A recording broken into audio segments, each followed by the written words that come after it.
পারিবারিক এবং ব্যক্তিগত কারণে আমি আমার নাম গোপন করছি। ঘটনাটি আমার সাথে ঘটে 2014 সালের শেষের দিকে। এতদিন ঘটনাটি আমি কারোর সাথে শেয়ার করিনি, কারণ ব্যাপারটা কিছুটা ব্যক্তিগত। পরে আমি আমার স্ত্রীর সাথে শেয়ার করি এবং ঘটনাটি তিনি এবং আমি মিলে জানানোর সিদ্ধান্ত নিই, কারণ আমার স্ত্রীর এই ঘটনার সাথে ওতপ্রোতভাবে জড়িত। আমি সেবার জাহাজ থেকে নেমে একদিনের মাথায় বিয়ে করে ফেলি, যা আমাদের দুই পরিবারের অজান্তে। পরে আমরা মাঝে মাঝে বিভিন্ন জায়গায় ঘুরতে যেতাম। চাকরির সুবাদে আমার স্ত্রী ঢাকাতেই থাকতো, তাই সময় আর সুযোগ হলে আমরা বেরিয়ে পড়তাম। সময়টি ছিল বর্ষার শেষ দিকে। আমরা ঠিক করলাম বান্দরবান ঘুরতে যাব। রাতের বাসে আমরা রওনা দিই বান্দরবানের উদ্দেশ্যে। সকালে পৌঁছে হোটেলে চেকিং করে ফ্রেশ হয়ে ঘুমিয়ে পড়ি। বিকেলে উঠে স্বর্ণ মন্দির দেখতে যাই। পরের দিন নীলাচল সহ আরো বেশ কিছু জায়গা ঘুরে দেখি। সন্ধ্যার দিকে খুব বৃষ্টি শুরু হওয়াতে আমরা রুমেই ছিলাম। এমন সময় হোটেল বয় এসে বলল নিচের লবিতে হোটেল কর্তৃপক্ষ ছোট একটা পার্টির আয়োজন করেছে, আর হোটেলের সব গেস্টরা সেই পার্টিতে আমন্ত্রিত। সেখানে অন্যান্য লোকের সাথে কথা বলে জানতে পারি যে কাছেই একটা ভালো টুরিস্ট স্পট আছে এবং যেখানে কেবল মিনিকার এবং ঝুলন্ত সেতু আছে। আমি জায়গাটার নাম বলতে চাচ্ছি না, কিন্তু শ্রোতারা হয়তো বুঝে গেছেন আমি কোন জায়গার কথা বলছি। যাই হোক, আমি রুম থেকে রুমে ফেরার পর ওকে বললাম এবং ও বলল যে কালকে ওখানে সেখানে যেতে চাই। হোটেলের বয়কে বলতেই বলল যে গাড়ি ম্যানেজ করে দেবে এবং গাড়ি ম্যানেজ করে দিল। আমরা সকালে নাস্তা করার পর রওনা দিলাম। সারাদিন ঘুরে আমরা বিকেল বেলা ফিরে এলাম। হোটেল রুমে ঢুকেই ও বমি শুরু করলো। আমি ভাবলাম সারাদিন হয়তো বাইরে ছিল, রিচ ফুড খেয়েছে, হয়তো প্রবলেম হয়েছে, কিন্তু বমি থামছিলই না। এক পর্যায়ে বমির সাথে রক্ত আসা শুরু হয়। আমি ডাক্তার নিয়ে আসি। ডাক্তার এসে সব দেখে বলল বাইরের খাবার থেকে এই প্রবলেম হয়েছে। ওনার প্রেসক্রাইব করা ওষুধ আমি খাওয়াতে শুরু করলাম। রাত গড়িয়ে সকাল হয়ে গেল, কিন্তু ওর শারীরিক অবস্থার কোনো উন্নতি নেই। আবারও ডাক্তারের সাথে কথা বললে উনি ঔষধ পরিবর্তন করলেন, কিন্তু কোনো ফল পেলাম না। দুপুরের দিকে হোটেলের বয় এসে রুম ক্লিন করলো। তখন আমি ভাবলাম যাই ওকে নিয়ে বাইরে থেকে একটু ঘুরে আসি, তাহলে হয়তো ওর ভালো লাগবে। আমরা দুপুরে খেয়ে বাইরে ঘুরতে বের হলাম, কিন্তু যেই না আমরা বাইরে পা রেখেছি অমনি ও আমাকে খামচে ধরে বলল আমি বাইরে যাব না। রাস্তার পাশে 3 পাওয়ালা 2জন লোক দাঁড়িয়ে আছে আমাকে নিয়ে যাবার জন্য। আমি ওকে যতই বুঝাবার চেষ্টা করি যেটা তোমার মনের ভুল, চোখের ভুল, তবে সে চিৎকার করে কান্না শুরু করলো। এক পর্যায়ে মাটিতে গড়াগড়ি শুরু করে দিল। কোনো উপায় না দেখে আমরা রুমে ফিরে আসি। সিঁড়িতে ওই হোটেলের বয়ের সাথে কথা বলতেই সে বলল কি হয়েছে স্যার, আমি কি কোনো সাহায্য করতে পারি? মেজাজে বিগড়ে থাকার কারণে দিলাম এক ধমক। বললাম নিজের কাজে যাও। বয়টা বলল স্যার সাহায্য লাগলে জানাবে। রুমে ফিরে ও আরো একবার বমি করল। আমি ওকে ফ্রেশ করে শুয়ে দিতেই ঘুমিয়ে গেল। আমি আর চিন্তা করতে লাগলাম হলোটা কি দেখে এমন ভয় পেল। রাত 9টা থেকে 9:30 দিকে ও ঘুম ভাঙে। আমি পাশেই বসেছিলাম। চোখ মেলতেই বলল আই এম সরি। আমি ওর মাথায় হাত দিতেই বলল ক্ষুধা লেগেছে, গরুর মাংস আর পরোটা খাবো। আমি নিয়ে এলাম। আমরা একসাথেই খেলাম। দেখলাম একদম স্বাভাবিক, মনে হবে হাফ ছেড়ে বাঁচলাম। আমি নিচে গেলাম রাতের জন্য কিছু খাবার কিনতে। ফিরে এসেই দেখি ও ফ্যানের সাথে ওড়না বাঁধার চেষ্টা করছে। আমি জিজ্ঞেস করতে বলল তোমাকে ভয় দেখাবার প্ল্যান করছিলাম বলে হেসে ফেললো, কিন্তু হাসিটা ছিল অন্যরকম। কিছুক্ষণ পরেই ও কাতরাতে শুরু করলো। কাছে গিয়ে দেখি গায়ে খুব জ্বর। আমি সাথে সাথে গা মুছিয়ে দিয়ে মাথায় পানি দিয়ে ঔষধ খাইয়ে দিলাম। আমি ওর পাশে বসে টিভি দেখতে লাগলাম। হঠাৎ রুমের দরজায় টোকা দিবার শব্দ। খুলে দেখি সেই হোটেল বয়টা। আমি জিজ্ঞেস করলাম কি হয়েছে? ও বলল ম্যাডাম কেমন আছেন? মেজাজ এইবার পুরা চরমে উঠে গেল। রেখে গিয়ে দিলাম বকা। এমনিতেই আছে ঝামেলায়, রাগের ওপর হোটেল বয় তার এমন আচরণ। কিন্তু সে রাগ করল না, বরং হাসি মুখে বলল স্যার কোনো সাহায্য লাগলে জানাবেন। আমি দরজা বন্ধ করে ঘুরে তাকাতেই দেখি ও বিছানায় বসে আছে। আমাকে বলল ও ওয়াশরুমে যাবে। আমি ওয়াশরুমে নিয়ে যাওয়ার জন্য অপেক্ষা করতে লাগলাম। হঠাৎ বৃষ্টি শুরু হওয়াতে আমি ভাবলাম বারান্দা থেকে কাপড়গুলো নিয়ে আসি। কাপড় নিয়ে এসে দেখি ও বিছানায় এসে বসে আছে। আমাকে দেখে বলল অনেক কষ্ট দিচ্ছি তাই না, আসো আমার পাশে বসো। আমি পাশে বসতেই ও আমাকে বলল যে এভরিথিং উইল বি অলরাইট। কিছুক্ষণ পর আমি ফ্রেশ হয়ে ওয়াশরুমে ঢুকতেই দেখি দরজা বাইরে থেকে লক করা, আর ভেতর থেকে আমার স্ত্রী দরজায় হাত দিয়ে সব দরজা খোলার জন্য শব্দ করছে। খুলে দেখি ও ভেতরে। আমি বিছানায় তাকিয়ে দেখি ওখানে কেউ নেই। কতটা ভয় পেলাম তার বর্ণনা দেওয়া সম্ভব না। তাহলে এতক্ষণ কার সাথে ছিলাম আমি? ঘরের মধ্যে কেউ নেই, আমার স্ত্রী নেই, কেউ এতক্ষণ কার সাথে এই কথাগুলো বলছিলাম? কিন্তু আমি ওকে বুঝতে দিলাম না। ওকে শুয়ে দিয়ে আমি ভাবতে লাগলাম কি হচ্ছে এইসব। এদিকে বৃষ্টির ধারা বাড়তে লাগলো। সকালের দিকে আবার সেই রুম বয় এসে হোটেলের সিঁড়িতে দেখা হলো তার সাথে। এবার আমি নিজে জানতে চাইলাম সে কেন বারবার ওই কথা বলছিল। উত্তরে সে বলল আমার সাথে আসেন। বাইরে তখন খুব বৃষ্টি। আমি বয়ের সাথে এক হুজুরের কাছে গেলাম। গত 2 দিন যা যা ঘটেছে সব বললাম, এমনকি ঘুরতে যাবার কথাও। সব শুনে উনি বললেন, আল্লাহ মাফ করুন, কিন্তু এইটা আমার আয়ত্তের বাইরে। তবে উনি অন্য একজন হুজুরের ঠিকানা দিলেন। প্রচন্ড বৃষ্টি মাথায় নিয়ে ছুটলাম ওই হুজুরের কাছে, কিন্তু হুজুর ঘরে নেই, কোথাও গিয়েছেন আর বৃষ্টির জন্য আটকা পড়েছেন। আমি ওনার ঘরের বাইরে বৃষ্টির মাঝে ভিজে অপেক্ষা করতে লাগলাম। বৃষ্টি বিকেলের দিকে কমলে উনি এলেন। পুরোটা সময় হোটেলের বয়ের সাথেই ছিলাম, কিন্তু একটা কথাও বলিনি। হুজুর এলে আমি তাকে সব ঘটনা খুলে বললাম। কথা বলার সময় খেয়াল করলাম উনি বারবার বয়টার দিকে তাকাচ্ছেন। ওনার চোখে মুখে ভয় স্পষ্ট ছিল। সব শুনে উনি বললেন, চলুন আপনার স্ত্রীর সাথে কথা বলবো। ওনাকে দেখেই আমার স্ত্রী চিৎকার শুরু করলো। উনি হোটেল রুমে ঢুকেই বললেন যে তার পক্ষে থাকা সম্ভব না, আপনারা লবিতে আসেন। লবিতে যাবার পর আমার স্ত্রীর মাথায় হাত বুলিয়ে দিয়ে দোয়া পড়ে ফু দিয়ে বললেন, ওইখানে কি দেখেছিলেন আমাকে বলেন। আমার স্ত্রী যা বলল তাতে আমি শিহরিত না হয়ে পারলাম না। আমরা যখন কেবল কারে নেমে ঝুলন্ত ব্রিজ পার হচ্ছিলাম, তখন ও একটা খরগোশ দেখে তাকে ধরবার জন্য পেছনে পেছনে ছুটতে লাগে। ছুটতে ছুটতে সে একটা ঝোপের মধ্যে ঢুকে পড়ে। ঝোপের অপর পাশে একটা খোলা জায়গায় ছাউনির মতো দুটো ঘর ছিল। হাঁপাতে হাঁপাতে ওইখানে গিয়ে বসে পড়ে। তখন সে দেখতে পায় একটা পাকা পেয়ারা এক কোণে পড়ে আছে, কিন্তু তখন পেয়ারা সিজন ছিল না। সে পেয়ারাটাকে হাতে নিয়ে ছুঁড়ে মারে, সাথে সাথেই একটা দমকা বাতাস গায়ে লাগে। সব শুনে হুজুর বলল, আপনার ভাগ্য ভালো যে আপনি পেয়ারাটা খান নাই, তাহলে আপনাকে বাঁচানো সম্ভব হতো না। আর এত কিছু ঘটে গেছে, আমাকে জানান নাই কেন? আর আপনি কেনই বা পেয়ারাটা হাতে নিলেন, আর কেনই বা ছুঁড়ে মারলেন? এই কথা বললে উনি আমার স্ত্রীর মাথা থেকে হাত সরিয়ে নিলেন, আর সাথে সাথে ও অজ্ঞান হয়ে পড়ল। আমি হুজুরের কথা মতো ওকে হোটেল রুমে নিয়ে হুজুরকে রেখে হুজুরের সাথে বাসায় গেলাম। উনি আমাকে কি যেন লেখা দুটো কাগজ দিলেন, একটা তাবিজ। উনি বললেন, কাগজ দুটা সরিষার তেলে ভিজিয়ে আগুন ধরিয়ে নাকের কাছে ধরবেন, আর কাজটা করার সময় যাতে আমার স্ত্রীর হাতটা শক্ত করে ধরে রাখি, পারলে বেঁধে রাখি, আর তাবিজটা তার পরনের কাপড়ের সুতা দিয়ে হাতে বেঁধে দিতে হবে। আমি সবকিছু শুনে রুমে ফিরে দেখি আমার স্ত্রী টিভির ওপর বসে আছে। আমাকে দেখেই অকথ্য ভাষায় গালাগালি শুরু করলো। আমি কাছে যেতে লাফ দিয়ে টিভির ওপর থেকে বিছানায় গিয়ে পড়লো। আমি তার হাত ধরতে আমাকে এক ধাক্কা মেরে নিচে ফেলে দিয়ে মাকড়সার মতো পুরো দেয়াল জুড়ে ছুটতে শুরু করলো, হাঁটতে শুরু করলো। আমি তখন উপায় না দেখে হুজুরের কাছে দৌড়ে যাই। উনি আমাকে পানি পড়া দিয়ে বললেন এইটা ওর শরীরে ছিটিয়ে দিতে। আমি পানি পড়া নিয়ে রুমে ফিরে দেখি ও ফ্যানের সাথে উল্টো হয়ে ঝুলছে। আমি পানি পড়া ছিটিয়ে দিতেই ও ধুপ করে নিচে পড়ে যায়। পড়ে আমি ওর হাত পা খাটের সাথে বেঁধে জ্ঞান ফেরা অবধি অপেক্ষা করতে লাগলাম। জ্ঞান ফিরলে হুজুরের কথা মতো কাগজগুলো তেলে ডুবিয়ে তাতে আগুন লাগিয়ে ওর নাকের কাছে ধরি। পোড়া ধোয়া ওর নাকের ভেতর দিয়ে যাচ্ছিল, আর ও কালাবুশ করে চিৎকার করছিল। হাতটা বাঁধনগুলো খোলার জন্য চেষ্টা করছিল।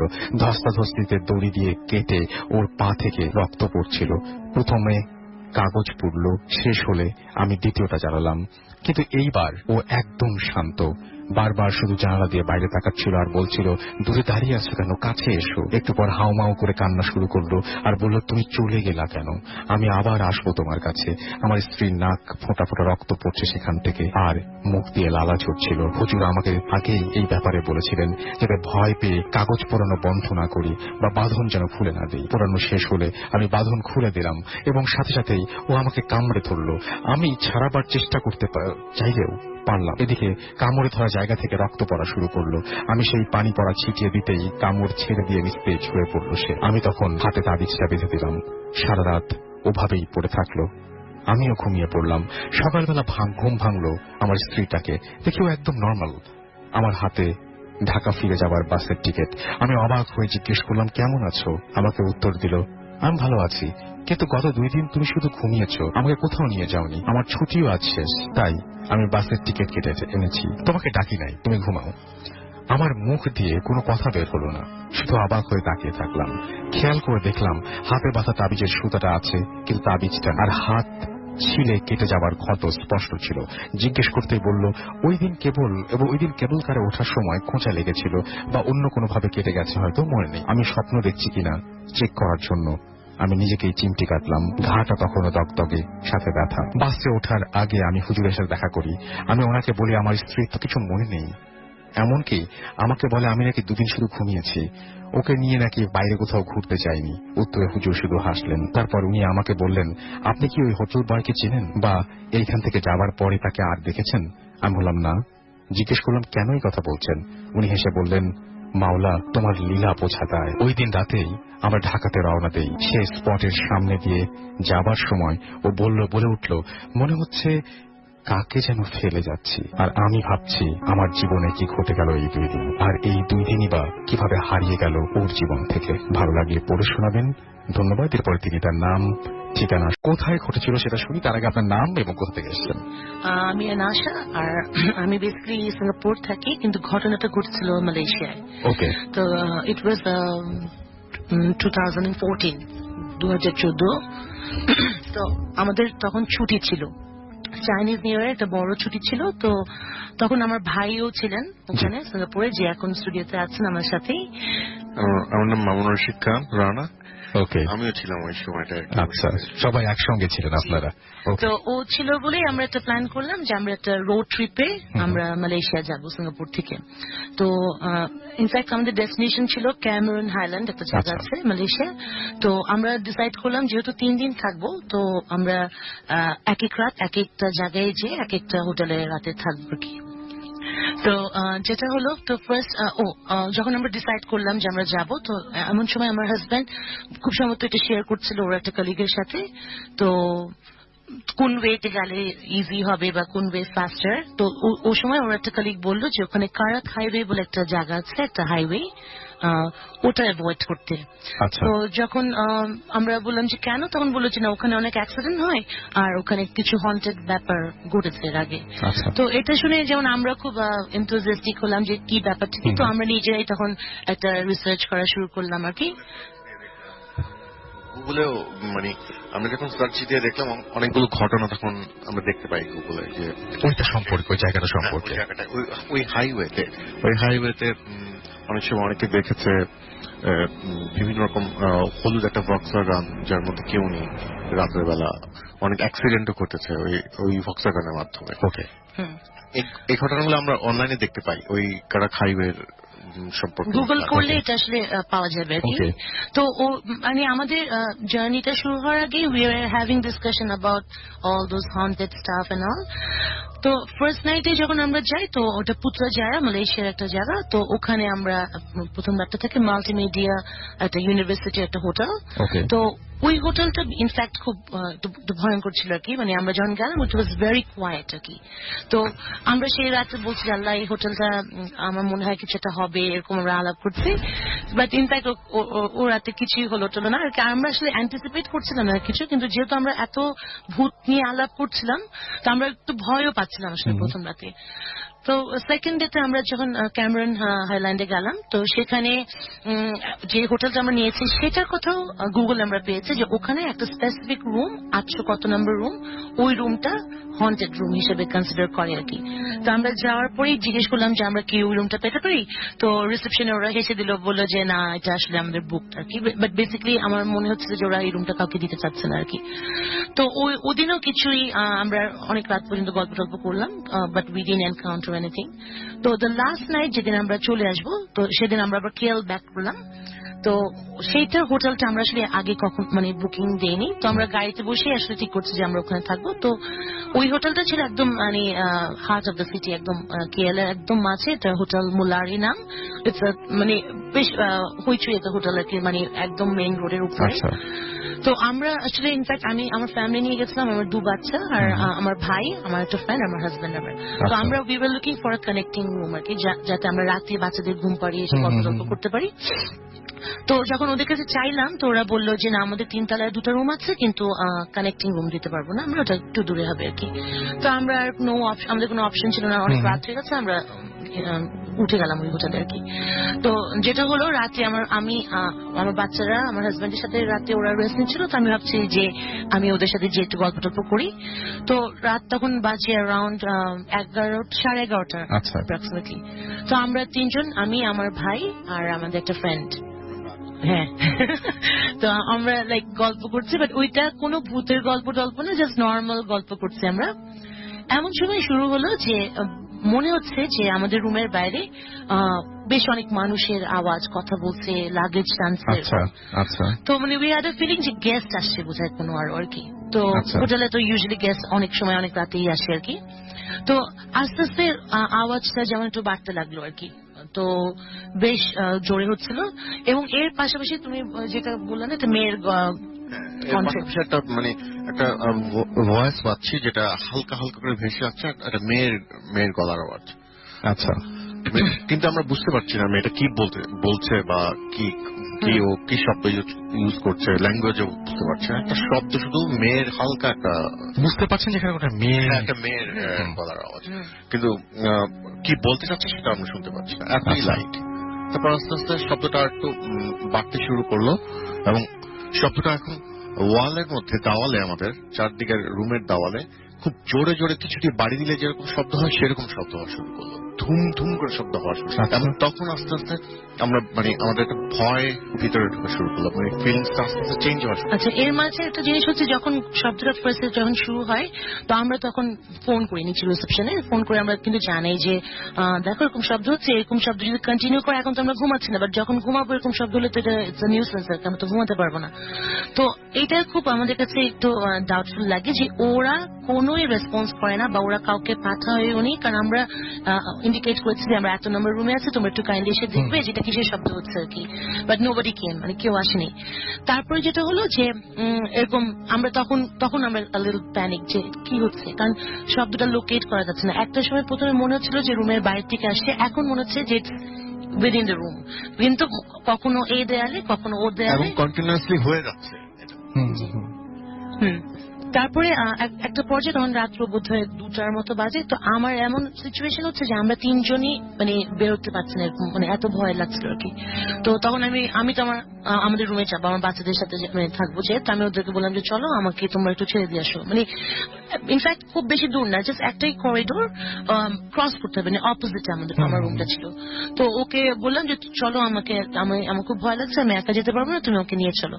আমরা তিনজন জাস্ট করিডোরটাতে the moment we stepped out, ওই ঠিক একটা মেয়ের একটা কান্নার, একটা চাপা একটা কান্নার শব্দ, এবং ইট ওয়াজ লাইক ক্লিয়ার, একদম মানে মনে হচ্ছে যে করিডোর একটু কাছে, এরকম মনে হচ্ছিল না যে কোনো রুম থেকে কান্নার শব্দ আসছে আর কি। তারপরে ফাইনালি আমরা রুমে গেলাম, রুমে যাওয়ার পরে আমার হাজবেন্ডকে আমি সঙ্গে সঙ্গে উঠালাম মাত্র আমার রুমেও ইট স্টার্টেড, আমার রুমেও এরকম হচ্ছে যে আমরা যেমন কমিউনিকেট করছি ওই পাশের রুমের সাথে যে তোমাদেরকে এখনো হচ্ছে, ওরা বলছে হ্যাঁ আমাদের এখন হচ্ছে, আমাদেরও হচ্ছে। তখন মানে মানে সারাটা রাত দাওয়ালের শব্দগুলো আরো বেড়ে গেল। আচ্ছা, একদম ওই শব্দগুলো অনেক ওগুলো অনেক ভয়ঙ্কর ছিল শব্দগুলো, মানে এত জোরে মনে হচ্ছে যে দেওয়ালটা ভেঙে যাবে, এত জোরে জোরে ধুম ধুম করে শব্দ হচ্ছিল, এবং কন্টিনিউয়াস এবং ফ্রিকোয়েন্সিও বাড়লো এবং ডাইনামিকও বাড়লো, মানে সাউন্ডও খুব বেড়ে গেল আর কি ওটা। পরে সকালবেলা যাই হোক সামহাও সারা রাত আমরা ঘুমাইনি, আমরা মানে একদম অ্যাপারেন্টলি আমরা পুরো চোখ খোলা সারা রাত আর কি।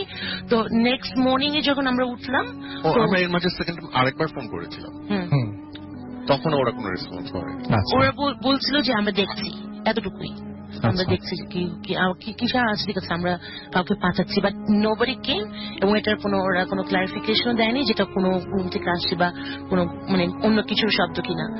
তো যাই হোক পরের দিন আমরা তো চলে আসবো, এমন সময় আমরা মানে কোইন্সিডেন্টলি একটা বাংলাদেশি হাউস কিপার পেয়ে গেলাম, ওখানে একটা বাংলাদেশি ভাই। তো তাকে আমরা বলছি যে আচ্ছা ভাই এখানে তো কালকে রাতে এরকম শব্দ হলো, আমরা তো একেবারেই ঘুমোতে পারলাম না। তো উনি হেসে দিয়ে বলছে আপা এরকম তো প্রায়ই হয়, অনেকেই তো কমপ্লেন করে, এখানে একটু সমস্যা আছে আর কি।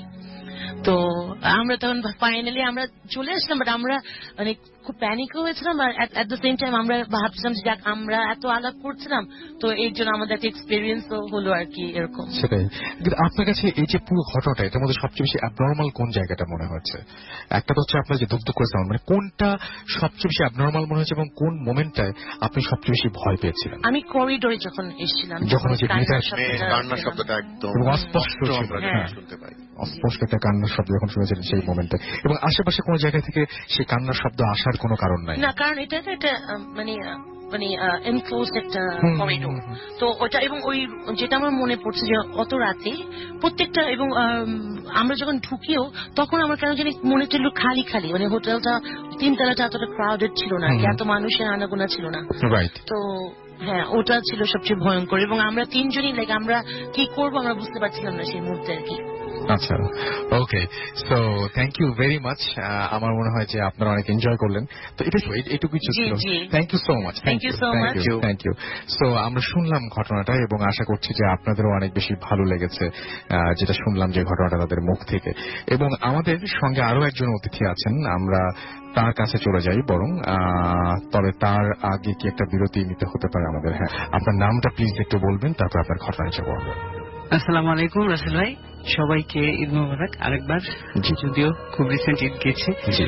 আমি রাজশাহী থেকে সোহাগ, সবাই জানে যে রাজশাহী থেকে এসেছি।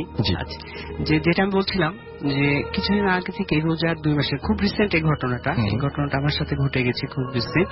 যে রোজার 2 মাস আগে আমি একটা বাড়ির সন্ধান পাই, যে বাড়িটা হচ্ছে নবাবের বাগ। আমি অ্যাপ্রক্সিমেটলি এটা বলছি না, ঠিকানাটা বলছি না, শুধুমাত্র এটা বলছি যে এই বাড়িটা ছিল নবাবের বাগ। বাড়িটার বিশেষত্ব এরকম যে বাড়িটাতে একটা রুম আছে, যে রুমটায় হচ্ছে কি যে কেউ একা রাত্রে থাকতে পারে না। কেন থাকতে পারে না বলতে, মূল বিষয়টা এরকম যে ওই বাড়িতে কেউ যদি থাকতে হয় তাকে অনেক দোয়া কান্না পড়ে তারপরে ওই রুমে থাকতে হবে। এমনি এমনি এই রুমে থাকা যাবে না। কেউ যদি কোনো গেস্টও যদি যায় যে ওই রুমে থাকতে চেষ্টা করে, তারপরেও তার সমস্যা শুরু হয়। তো এই কারণে আমি যখন ইনফরমেশনটা পাই তখন আমি ওই ইয়ের দিকে মানে এটাকে খোঁজার চেষ্টা করি যে আমি ওই বাড়িতে যাব, কি ঘটনা ঘটে। এই ঘটনাগুলো দেখার জন্য আমার খুব কিউরিয়াসিটি ছিল, তো যাব। এরকম একটা দিনে আমি ঠিক করি যে যাই, যে দেখে আসি। নবাবের বাগে যখন আমি পৌঁছালাম, ওই এরিয়াটাতে যখন আমি পা দিয়েছি, আমি মেন রোড দিয়ে হাঁটছিলাম। হাঁটতে হাঁটতে ওই বাড়ির দিকে যাব, আমি মানুষকে জিজ্ঞেস করলাম যে এই বাড়িটা কোথায়। দেন তারা আমাকে বললো যে এই জায়গায়। তো আমি গেলাম, যাওয়ার পরে ওই বাড়িতে যাইনি, অনেক দূরেই ছিলাম বাড়ি থেকে। শুধুমাত্র বলে দিল যে এই রাস্তা দিয়ে যান, তাহলে বাড়িটা পাবেন, আমাকে বললো। দেন আমি ওই পাশ দিয়ে যাওয়ার সময় যখন মেন রাস্তা দিয়ে হাঁটছিলাম, তখন আমার পিছন থেকে একজন লোক আমাকে আমার ঘাড়ে ডান কাঁধে হাত দিল, দিয়ে বলল, যখন হাত দিল তখন আমি ঘুরে দেখলাম যে একজন বৃদ্ধ লোক আমার ডান কাঁধে হাত দিয়ে আছে। দেন আমাকে শুধুমাত্র সে একটাই কথা বললো যে তোমার খুব সাহস। তারপরে একটা হর্ন শুনে আমি সামনের দিকে তাকালাম। তাকানোর পরে যখন আমি এবার পিছের দিকে তাকিয়েছি, তখন দেখছি যে ওই লোকটা আমার কাছে থেকে নাই, মানে একেবারে নাই, মানে তাকে আমি খুঁজে পেলাম না। এই ঘটনাটা আমি কিছু মনে করিনি, আমি জাস্ট মনে করলাম যে হয়তো বা কেউ আমাকে বললো যে তোমার খুব সাহস। এই কথাটা অ্যাজ ইউজুয়াল স্বাভাবিক ভাবেই আমি নিয়েছি। এরপরে একদিন পরে আমি গুলশানে এসেছি, শাহজাদপুরে এসেছি আমার ফ্রেন্ডের সাথে দেখা করার জন্য আসার পরে মোটামুটি রাত্রি 9টা বেজে গেছে। তখন গুলশান উত্তরপাড্ডা থেকে একটা দেখা যায় যে জাবালেনুর যে গাড়ি আছে, এই গাড়িতে লাস্ট ট্রিপে আমি এই গাড়িতে উঠি। উঠার পরে ওই গাড়িতে শুধুমাত্র আমি, কন্ট্রাক্টর, ড্রাইভার আর হেল্পার, এই 3 জনই শুধুমাত্র আমরা আছি, আর ওই গাড়িতে কেউ নাই। তো গাড়িতে উঠে বসার পরে আমি কি যে ব্রাউজিং করছিলাম, মোবাইল ইন্টারনেট ব্রাউজিং করছিলাম। করতে করতে একটা সময় কি মনে হলো, আমি ওই ড্রাইভার, হেল্পার এবং যে ছিল কন্ট্রাক্টর ছিল তাদের দিকে তাকালাম। ওরা 3 জন আমার দিকে তাকে হাসছে। আমি এই জিনিসটা দেখার পরে আমি আবার স্বাভাবিকভাবে আমি মোবাইল ব্রাউজ করতে লাগলাম। কিছুক্ষণ পর আবার যখন আমি তাদের দিকে তাকিয়েছি, একই ভাবে তারা আমার দিকে তাকিয়ে হাসছে 3 জন। তখন আমার মনে একটু অন্যরকম ফিল করলাম। ফিল করার পরে আমি বলছি যে এখানে আমি নেমে যাই, যে কোনো একটা জায়গায় নেমে যাই। আমি পকেট থেকে মানিব্যাগ বের করে টাকা দিচ্ছি।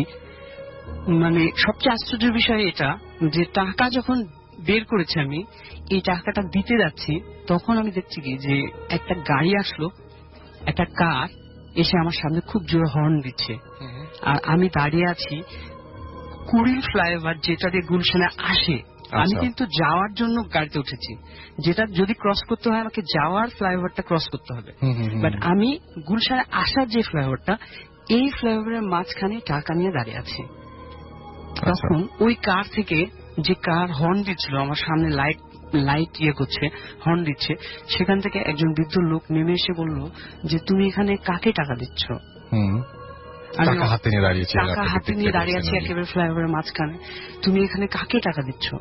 আমি অবাক হয়ে তার দিকে তাকিয়ে থাকলাম। বললাম, আমি কিছু বলতে পারলাম না। উনি আমাকে বললো যে আমার গাড়িতে উঠো। গাড়িতে উঠার পরে উনি আমাকে গুলশানের ফ্লাইওভার শেষে যে মাথাটা যেখান থেকে আবার ওই ফিরতি গাড়িতে আসা যায়, ওই জায়গায় এসে এক বোতল পানি দিয়ে বলল যে ভিড়ের গাড়িতে উঠো, ফাঁকা গাড়িতে উঠো না। আমি এইটুকু তখনও কিন্তু ভাবিনি যে তিনি কিভাবে জানলেন যে আমি ফাঁকা গাড়িতে উঠেছিলাম, আর তিনি কেনই বা আমাকে বললেন যে তুমি ভিড়ের গাড়িতে উঠো।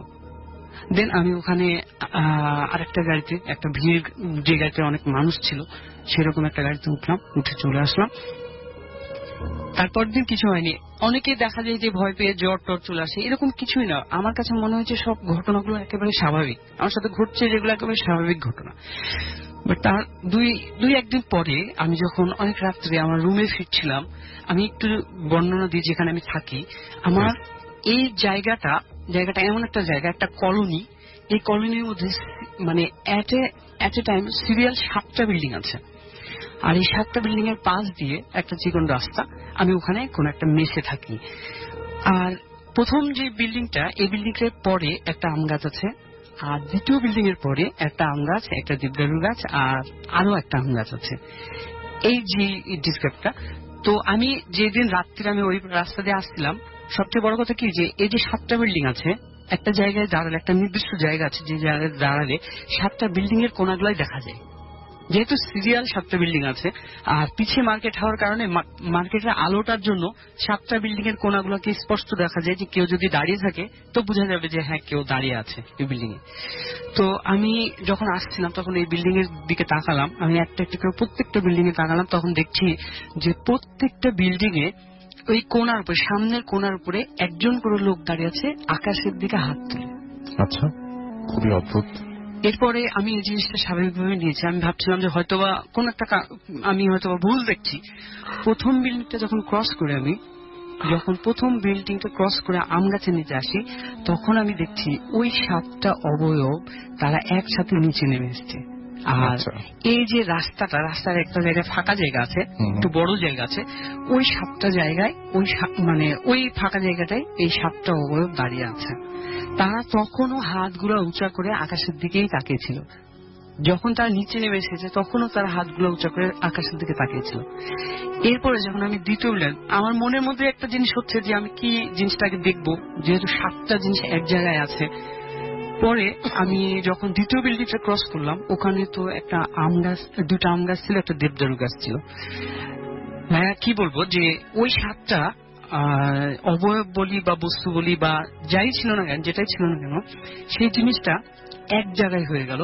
এবং ওই যে আমরা যে জিনিসটা করি যে একটা খোড়া মানুষ কিভাবে বসে থাকে, যার পা নাই কিন্তু তাকে যদি বসে থাকতে দেওয়া হয় এক হাতের উপর ভর করে, কিন্তু ওখানে আবছা আলো ছিল। আমি শুধুমাত্র একটা জিনিস খেয়াল করেছি যে বসেছিল তার চেহারাটা ছিল অ্যাজ এ কুকুরের মতো, মানে তার মুখের অবয়বটা ছিল একটু কুকুরের মতো। আচ্ছা। দেন আমি ওই যে দ্বিতীয় বিল্ডিংটা যখন ক্রস করলাম, দেখছি যে ও ওখানে বসে আছে। তখন হচ্ছে তারপর আমি বলছি যে আমি আরো কাছে যাব, যে দেখবো একটা। যখন আমি ফার্স্ট স্টেপটা দিয়েছি, ওই যে লোকটা আমাকে প্রথমবার আমার কাঁধে হাত দিয়ে বলেছিল তোমার খুব সাহস, ওই লোকটা আবার আমার কাঁধে হাত দিয়েছে। দেওয়ার পরে যখন আমি ঘুরে তাকালাম, তখন আমাকে বলল যে তোমার যাওয়ার দরকার নাই। আচ্ছা। এরপরে যখন আমি সামনের দিকে তাকিয়েছি, তখন দেখছি ওই যে খোড়ার মতো কুকুরের চেহারার যে মানুষ বলি বা অবয়ব বলি, যেটাই বলি না কেন, যে বসেছিল, যখন আমি তার দিকে তাকালাম দেখলাম যে ওইটাও নাই, আবার আমার পিছিয়ে যে লোকটা ছিল এই লোকটাও নাই। আমি আশ্চর্য হলাম যে এট এ টাইম একই সাথে 2জন ব্যক্তি একসাথে আমার সামনে থেকে উধাও হয়ে গেল। এখন সবচেয়ে বড় কথা যে এই যে প্রথম ব্যক্তি এবং দ্বিতীয় ব্যক্তি এবং মাঝখানে যে বৃদ্ধটা ছিল, সে কিভাবে জানলো যে আমি ফাঁকা গাড়িতে উঠেছিলাম? এই 3টা ব্যক্তি কেনই বা আমার কাছে এসেছিল, আর কেন ওই যে 7টা অবয়ব, এই 7টা অবয়ব আমার সামনে আসলো? আমি এটা যখন অন্য মানুষের সাথে শেয়ার করি, অনেকে আমাকে বলেছে যে তোমার সাথে অনেক কিছু আছে হয়তো। আমি এর আগেও বলেছি ভাইয়া যে আমার হুজুর, আমি যেখানে থাকি আমার হুজুর আমাকে বলেছিল যে আপনাকে অনেক কিছু আয়ত্ত করার চেষ্টা করে বাট পারে না, আপনি অনেক কিছু পড়েন তাই। তো আসলে বিষয়টা হচ্ছে কি যে আপনাকে মাঝে মাঝে অনেকে প্রশ্ন করে যে সত্য কি মিথ্যা, যে এই কথাটা বলে যে কতটুকু সত্য কতটুকু মিথ্যা আপনি বলেন মাঝে মাঝে। যারা এই জিনিসগুলো যারা প্রত্যক্ষ করে তারাই কিন্তু বুঝে যে কতটুকু সত্য। আর আরেকটা সবচেয়ে বড় কথা কি, আমি যে জিনিসটা মনে করি ভাইয়া, যে আমি তখনই ভয় পাবো যখন মনে করব যে কোনো কিছু নাই। যদি আমি মনে করি কোনো কিছু নাই, তখনই আমার ভয় আসবে যে এখানে কোনো কিছু নাই, তাহলে আওয়াজ হলো কিসের। আর যদি মনে করি যে না, আমি এখানে আছি, আমার মতো আরো অনেকেই এখানে আছে, তাহলে কিন্তু আমার ভয়টা লাগবে না, সেটা শরীরই হোক আর অশরীরই হোক না কেন। রাইট, ঠিক আছে। সো আমি এই জিনিসটা দেখেছি, শুধুমাত্র একটাই মানে উত্তরটা পাইনি যে এই যে 3 জন ব্যক্তি তারা কেনই বা আমাকে তার কাছ থেকে সেভ করতে চাইলো, আর তারা যে 7টা অবয়ব তারা কেনই বা আমার সামনে আসতে চাইছিল। এটাই হচ্ছে আমার ঘটনা। Thank you so much, thank you আপনার ঘটনার জন্য। আপনার কি আরো ঘটনা আছে? আজকে একটাই ঘটনা ছিল। Thank you so much. নিজের সাথেই ঘটে যাওয়া ঘটনা। বুঝতে পেরেছি। অনেক অনেক অনেক অনেক ধন্যবাদ, এবং পড়াই হবে না তো আমি পড়ছি। হ্যালো রাসেল, কেমন আছো? নিশ্চয়ই ভালো। আমি পায়েল ফ্রম কলকাতা, ইন্ডিয়া। ভূত এফএম এর একজন ডেইলি ফ্যান।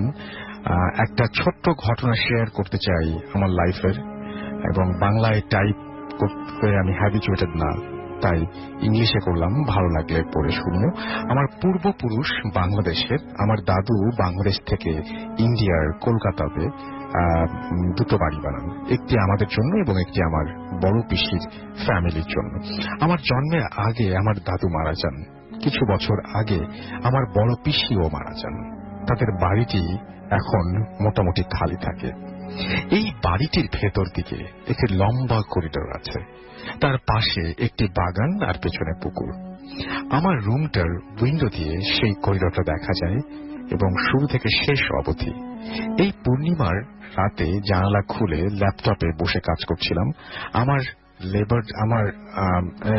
আমার যে যারা হচ্ছে আমার যে কুকুর, সেই কুকুরটি হঠাৎ করেই রুমের মধ্যে ঢুকে রুমের ঠিক মাঝামাঝি এসে পড়ে, এবং এসে সেখানে বসে পড়ে, এবং কিছুক্ষণ পর আমার দিকে তাকিয়ে থাকার পর সে ঘরের সিলিং এর দিকে চার কোনায় লক্ষ্য করে, এবং সে প্রয়োজনে ডাকতে থাকে, এবং কন্টিনিউয়াসলি সে ডেকেই যায়, এবং খুবই মানে ফিউরিয়াস হয়ে যায়, খুবই ওরকম ভয়ঙ্কর হয়ে ওঠে আস্তে আস্তে। কাউকে কাছে আসতে দেয় না কোনোভাবে, কিছু একটা যেন তাকে হচ্ছে সবসময় যেন মানে কিছু একটা তাকে ডিস্ট্রাক্ট করছে, এরকম একটা মনে হয়, এবং শুধুই ডাকতে থাকে। সেই ঘরের সিলিং এর 4 কোণাতে দেখে, এবং কখনো এদিক কখনো ওদিক।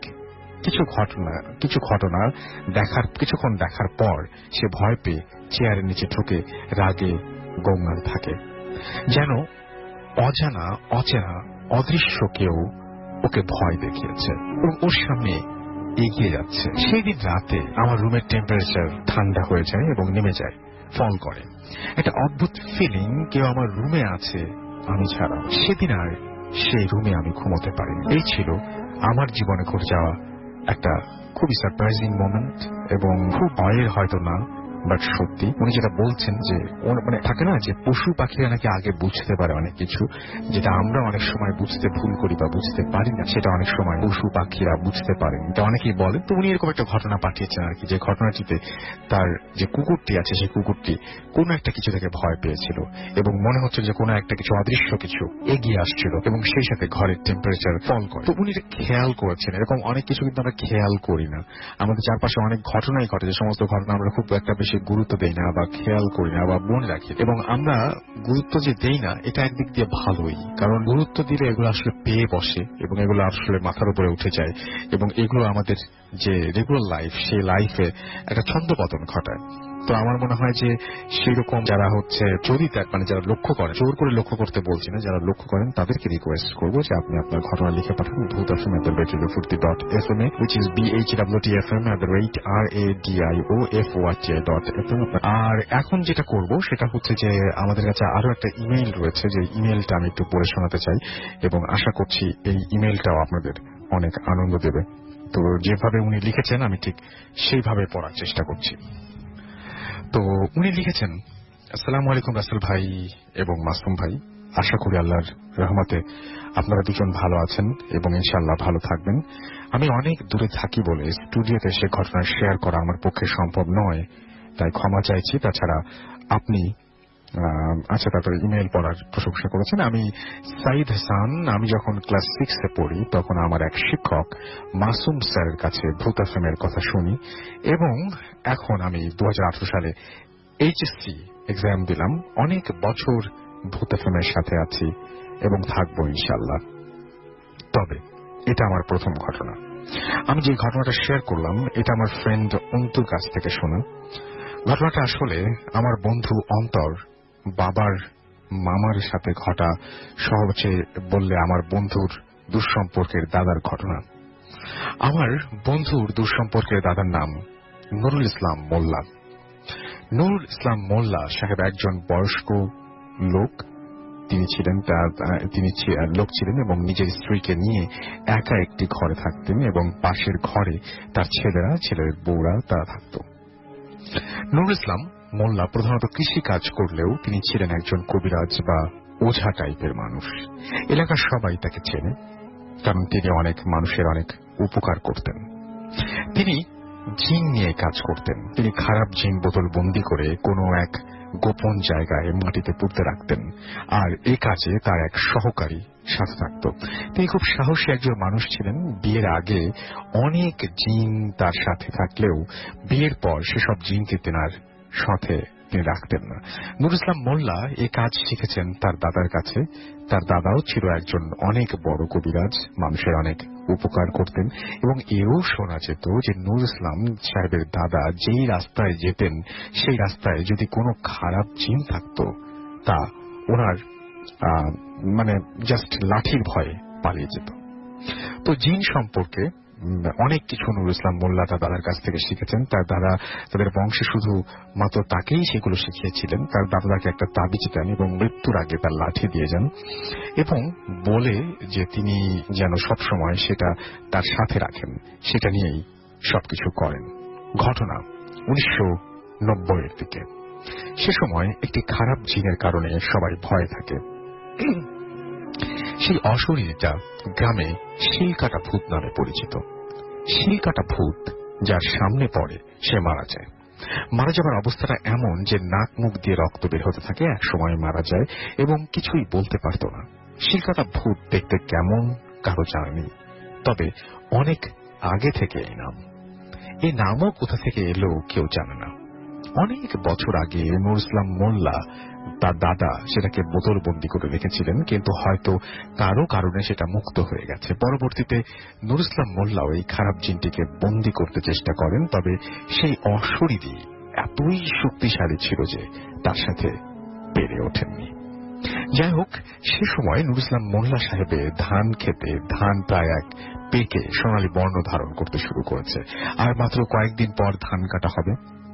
এমন সময় বিকাল হতেই আকাশটা কেমন মেঘাচ্ছন্ন দেখাচ্ছিল এবং রাতে খুব জোরে বজ্রপাত হচ্ছিল।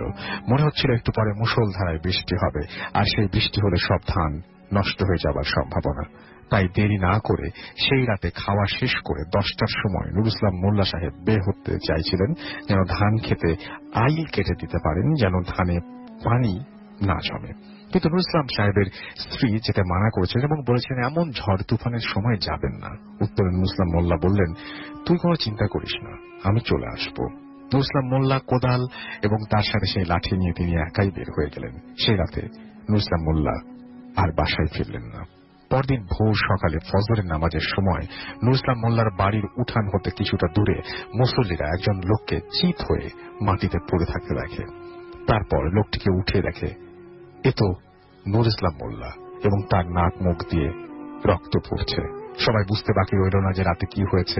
হয়তো সেই শিল কাটার কারণে এমন হয়েছে।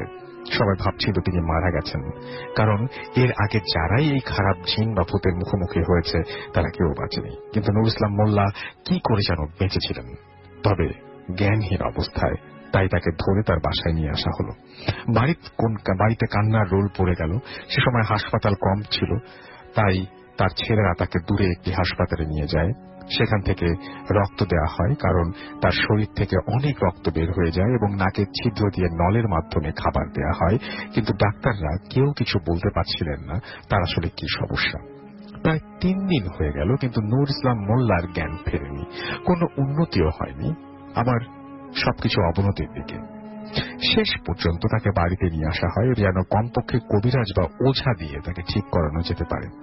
তাছাড়া ডাক্তাররা হাসপাতালে কবিরাজদের চিকিৎসা করার সুযোগ দেবেন না। যাই হোক, নুরুল ইসলাম মোল্লা নিজেও অনেক বড় কবিরাজ হওয়া সত্ত্বেও অনেক কবিরাজ আসলো গেল, কিন্তু কেউ তাকে সুস্থ করতে পারল না। সবাই আশা ছেড়ে দিল, সবাই ধরেই নিয়েছিল যে তিনি হয়তো মারা যাবেন। যেহেতু অত্র এলাকায় পরিচিত ছিল সবাই, সবার কাছে খবরটা ছড়িয়ে পড়ল। তারপর ঘটনা ঘটার 5-6 দিনের মাথায় একটি ঘটনা ঘটে। সে রাতে একটি ঘরে একা জ্ঞানহীন নুরুল ইসলাম মোল্লা ও তার স্ত্রী শুয়েছিল। রাত প্রায় আনুমানিক 2:30 বা তার বেশি সময়। এমন সময় তার স্ত্রীর ঘুম ভাঙল এবং খেয়াল করল যে দরজার নিচ দিয়ে আলো আসছে। তিনি ভালো করে খেয়াল করে দেখলেন যে আলোটা এতটাই উজ্জ্বল যে মনে হচ্ছিল এখন রাত নয় বরং দুপুর। তিনি কিছুটা ভয় পেলেন। হঠাৎ দরজায় কিছুটা বারবার নক করছিল। তিনি আরো ভয় পেয়ে গেলেন। কিন্তু যেহেতু তিনি একজন ওঝা বা কবিরাজের স্ত্রী, তাছাড়া বিয়ের পূর্বে একজন হুজুরের মেয়ে ছিলেন, তাই সেই সাহস নিয়েই তিনি দরজা খুললেন। তিনি দেখলেন একজন জুব্বা পরা লম্বায় বিশাল আকৃতির লোক। লোকটি এতটাই বড় যে দরজার সামনে দাঁড়িয়ে তার মাথা দেখা যাচ্ছিল না। মনে হচ্ছিল তার মাথা যেন আকাশে, এবং সেই লোকের শরীর থেকে এত আলো বেরোচ্ছিল। তিনি বুঝে গেলেন এটা কোনো মানুষ না, এটা একটা জিন। জিনটি নুরুল ইসলাম মোল্লার স্ত্রীকে সালাম দিলেন। জবাবে নুরুল ইসলাম মোল্লার স্ত্রী সালামের উত্তর দিলেন। তারপর জিনটি তাকে জিজ্ঞেস করলেন, আচ্ছা, ইসলাম মোল্লা সাহেব কি বাড়িতে আছেন? নুরুল ইসলাম মোল্লা বললেন যে নুরুল ইসলাম মোল্লার স্ত্রী বললেন যে হ্যাঁ আছেন, তবে তিনি কারোর সাথে দেখা করতে বা কথা বলতে পারবেন না, কারণ তিনি অসুস্থ। তারপর জিনটি বললেন, ও আচ্ছা, আপনি যদি ইনাকে বাঁচাতে চান তাহলে আমার সাথে একটি পানির পাত্র নিয়ে আসুন, আপনার ক্ষতি হবে না। নুরুল ইসলাম মোল্লার স্ত্রী উপায় না দেখে সেই জিনটির সাথে যেতে রাজি হলেন এবং ভাবছিলেন হয়তো কোনো একটা ভালো জিন, তাই তার পিছু পিছু গেলেন। অনেক দূর হাঁটতেই থাকে নুরুল ইসলাম মোল্লার স্ত্রী। হাঁটতে হাঁটতে একটি বাগান, বাড়ি, জমির ক্ষেত, তারপর একটি পুকুরের সামনে এসে একটি লাঠি দেখিয়ে জিনটি বলেন, এই লাঠিটি ভাঙুন এবং হাতে রাখুন। নুরুল ইসলাম মোল্লা সাহেবের স্ত্রী লাঠিটি ভাঙার সাথে সাথে মনে হলো জিনটা অনেকগুলো প্রতিলিপি বা কপি হয়ে গেছে। এবার যেন জিনটির মতো অনেকগুলো জিন। জিনটি বলল, ভয় পাবেন না, এবং পুকুর পাড়ের এক সাইড দেখিয়ে খুঁড়তে বললেন। যেহেতু পুকুরের পাড়ের মাটি নরম, তাই খুব সহজেই সামান্য খোঁড়ার পরে সেখান থেকে ঝর্ণার মতো পানি বের হতে শুরু হলো। এবং জিনটি বলল, আপনি বিসমিল্লাহ বলে পানি পান করুন, তারপর ওযু করুন এবং আপনার স্বামীর জন্য নিয়ে যান। নুরুল ইসলাম মোল্লার স্ত্রী ঠিক তাই করলেন এবং যাবার সময় জিনটি বলল, ভাঙা লাঠিটি জোড়া লাগান। নুরুল ইসলাম মোল্লার স্ত্রী সেই ভাঙা লাঠিটিকে জোড়া দিতেই চুম্বকের মতো লেগে গেল এবং আশেপাশে সব প্রতিলিপিত সেই সমস্ত জিনগুলো কোথায় যেন উধাও হয়ে গেল। তারপর জিনটি নুরুল ইসলাম মোল্লা সাহেবের স্ত্রীকে বললেন যে আপনি চান এই পানি পান আপনার স্বামী ফজরের নামাজ পড়ে খাওয়াবেন এবং তবে এই রাতের ঘটনা আপনি কাউকে বলবেন না, ওয়াদা করুন, এবং ওয়াদা ভাঙলে আপনার ক্ষতি হবে। নুরুল ইসলাম সাহেবের স্ত্রী কথাও দিল যে কাউকে বলবেন। এরপর নুরুল ইসলাম মোল্লার স্ত্রী ফজরের নামাজ পড়ে সেই পানি নুরুল ইসলাম মোল্লাকে খাওয়ায় এবং সঙ্গে সঙ্গে নুরুল ইসলাম মোল্লা এমন ভাবে শো অবস্থা থেকে ওঠেন যেন তিনি অজ্ঞান ছিলেন না, তিনি গভীর ঘুমে ছিলেন। কোন একটা দুঃস্বপ্ন দেখে লাফিয়ে উঠলেন। যাই হোক, সকালে সবাই নুরুল ইসলাম মোল্লাকে দেখে অবাক। সবাই ভেবেছিল নুরুল ইসলাম মোল্লা মারা গেছেন বা যাবেন। এটা তো একদম অন্যরকম একটা বিষয়। নুরুল ইসলাম মোল্লা বেঁচে আছে খবরটা পুরো এলাকায় ছড়িয়ে পড়লো। সবাই নুরুল ইসলাম মোল্লাকে দেখতে এলো। সবাই দেখেও অবাক। তারা জানতে চাইল সে রাতে কি হয়েছিল নুরুল ইসলাম মোল্লার সাথে। নুরুল ইসলাম মোল্লা বললেন, আমি সেদিন রাতে কাজ শেষ করে বাড়িতে ফিরছিলাম। হঠাৎ আমি বাগান বাড়ির দিকে আসতে দেখি একজন দূরে রাস্তার মাঝখানে দাঁড়িয়ে আছে। দূর থেকে দেখে কোনো মানুষ ভেবে এগিয়ে গিয়েছিলাম। কাছে যেতে দেখি এ তো মানুষ নয়, একটা অশরীর যেন আমার জন্য অপেক্ষা করছিল। জিনিসটা দেখতে মানুষের মতোই, তার হাইট, তার বুক এবং তার মাসল অনেকটা সুগঠিত আর কি, চওড়া পুরো শরীর এবং মুরগির লোমের মতো লোম এবং লোমের ফাঁকে ফাঁকে চোখ এবং চোখের মধ্যে লম্বা লম্বা কাঁটা এবং মাথা নেই। বুঝতে বাকি রইল না এইটাই সেই মানুষের মুখের সোনা শিলকাটা ভূত। এবং এও বোঝা গেল যে এটাকে কেন শিলকাটা ভূত বলে, কারণ তার দেহে অনেক লম্বা লম্বা কাঁটা থাকে। তারপর আমি কিছুটা ভয় পেলাম এবং দোয়া পড়তে শুরু করলাম এবং হাতে লাঠি দিয়ে অশরীরটাকে ভয় দেখানোর চেষ্টা করি, কিন্তু সেই জিনিসটা কোনোভাবেই ভয় পাচ্ছে না। অনেক চেষ্টা করেও কাজ হলো না, সেই জিনিসটা আগের মতোই দাঁড়িয়েছিল। আমি এবার কিছুটা ভয় পেলাম এবং দাদার দেওয়া তাবিজটা খুলে সেটা দিকে ছুঁড়ে মারি, কিন্তু কাজ হয় না। সেই অশরীরটা যেন আরো ভয়ঙ্কর ভাবে দাঁড়িয়ে আছে। এবার আমি দোয়া পড়তে পড়তে এগিয়ে গেলাম এবং আমি অনুভব করতে পারি সে আমার অশরীরটা আমার শরীরের ভেতর দিয়ে চলে যাচ্ছে। একসময় রাস্তা দিয়ে আসতে আসতে বাড়ি থেকে দূরে আমি জ্ঞান হারিয়ে ফেলি, তারপর আর কিছু মনে নেই। যাই হোক, খুশির সংবাদ যে নুরুল ইসলাম মোল্লা সুস্থ। ঘটনাটি এখানে শেষ হতে পারত এবং সিনেমার মতো, কিন্তু বাস্তবে নয়। সবার মনে প্রশ্ন রয়ে গেল যে মানুষটি উঠতে পারত না, চলতে পারত না, সে কি করে এক রাতের মধ্যে সুস্থ হতে পারে। সবাই ভাবল নুরুল ইসলাম মোল্লার সাথে তার স্ত্রী, ওই ঘরে আর কেউ থাকে না, তার ছেলেরা পাশে ঘর বানিয়ে ছেলের বৌদির সাথে থাকে। তাহলে নুরুল ইসলাম মোল্লা কিভাবে ঠিক হয়েছে সেটা একমাত্র নুরুল ইসলাম মোল্লার স্ত্রী বলতে পারবেন। এবং তার স্ত্রীকে সবাই জিজ্ঞেস করলেন, কিন্তু তিনি কোনোভাবেই জবাব দেবেন না। এ প্রসঙ্গে কথা বলে তার ক্ষতি হবে, তাই তিনি কিছু বললেন না। বেশ কয়েকদিন কেটে গেল, সবকিছু ভালো যাচ্ছিল। প্রায় গ্রামের মহিলাদের তালিম হতো, অর্থাৎ গ্রামের মহিলারা অবসর সময়ে ধর্মীয় আলাপ ও নিজেদের সুখ দুঃখ নিয়ে কথা বলতেন। একদিন সেই তালিমে এক মহিলা নুরুল ইসলাম মোল্লা সাহেবের স্ত্রীকে জিজ্ঞেস করল সেই ঘটনা, অর্থাৎ তার স্বামী কিভাবে ঠিক হলো। যেহেতু এ ব্যাপারে কথা বলা নিষেধ ছিল, কিন্তু নুরুল ইসলাম মোল্লার স্ত্রী ভাবল এরা তো আমার নিজের পরিচিত লোক, তাই বললে কিছু হবে না। এবং যে মহিলা জিজ্ঞেস করেছে তিনি তো অনেক কাছের, তাই তিনি বলতে শুরু করলেন সেই রাতের ঘটনা, যে জিন, পুকুর পানি ইত্যাদি। ঘটনা বলার এক পর্যায়ে তিনি জ্ঞান হারিয়ে ফেলেন। দীর্ঘক্ষণ তার মাথায় পানি দেওয়ার এক পর্যায়ে জ্ঞান ফিরে আসলে নুরুল ইসলাম মোল্লার স্ত্রী জ্ঞান ফিরে পান। তবে জ্ঞান ফিরলেও তার সব ঠিক থাকলেও তার গলায় কোনো আওয়াজ ছিল না, অর্থাৎ তিনি কথা বলতে পারছেন না। এদিকে নুরুল ইসলাম মোল্লাকে খবর দেওয়া হলো। তিনি আসলেন এবং তার স্ত্রীর কাছে জানতে চাইলেন কি হয়েছে। তার স্ত্রী ক্লাস 3 বা 4 পর্যন্ত পড়াশোনা করেছেন। তিনি হালকা লিখে ও ইশারায় সব খুলে বললে স্বামী নুরুল ইসলাম মোল্লাকে বললেন, এবং তিনি বললেন যে তোকে বলতে নিষেধ করেছিল, তুই বললি কেন, এখন তো বিপদ হবে। এই শুনে স্ত্রী কান্না শুরু করলো। নিজের একমাত্র স্ত্রীকে বাঁচাবার জন্য যেটুকু প্রয়োজন তার সবটুকুই করেছিল নুরুল ইসলাম মোল্লা। 3 দিন পর নুরুল ইসলাম মোল্লা কোথা থেকে তার স্ত্রীর জন্য ওষুধ নিয়ে ফিরে আসে এবং এসে দেখে তার স্ত্রীর অবস্থা আর আগের মতো নেই। বয়স হলেও যেমন মোটা তাজা ছিল, এখন রোগা, চামড়া ঝুলে পড়েছে, গায়ে কালো কালো দাগ। আর সেই স্ত্রীকে ওষুধ খাওয়ানো হলো, কিন্তু কোনো কাজ হলো না। এভাবে 30 দিন পর তার স্ত্রী ভয়ঙ্কর অবস্থা ধারণ করে মারা যায়। 1990-এর দিকে নুরুল ইসলাম মোল্লার স্ত্রী মারা যায় এবং মৃত্যুর হাত থেকে বেঁচে যায়, এবং 2000 সালের দিকে নুরুল ইসলাম মোল্লা মারা যায়। তবে ঘটনা এখানে শেষ হলে আমার বন্ধু আমাকে ঘটনা বলার সময় প্রশ্ন উঠেছিল নুরুল ইসলাম মোল্লা মারা যাবার পর তার লাঠিটার কি হয়েছিল। আমার বন্ধু জানায় সেই লাঠিটা হয়তো চুরি হয়ে যায়। গ্রামবাসীর ধারণা সেই লাঠিটা নুরুল ইসলাম মোল্লার সাথে যে লোক থাকতো সেই চুরি করে, কারণ সেদিন থেকে ওই লোকটি নিখোঁজ হয়ে যায় এবং সেদিন থেকে ওই লোকটি আর খোঁজ পাওয়া যায়নি। এই ছিল ঘটনা। ভালো লাগলে পড়ে শোনাবেন।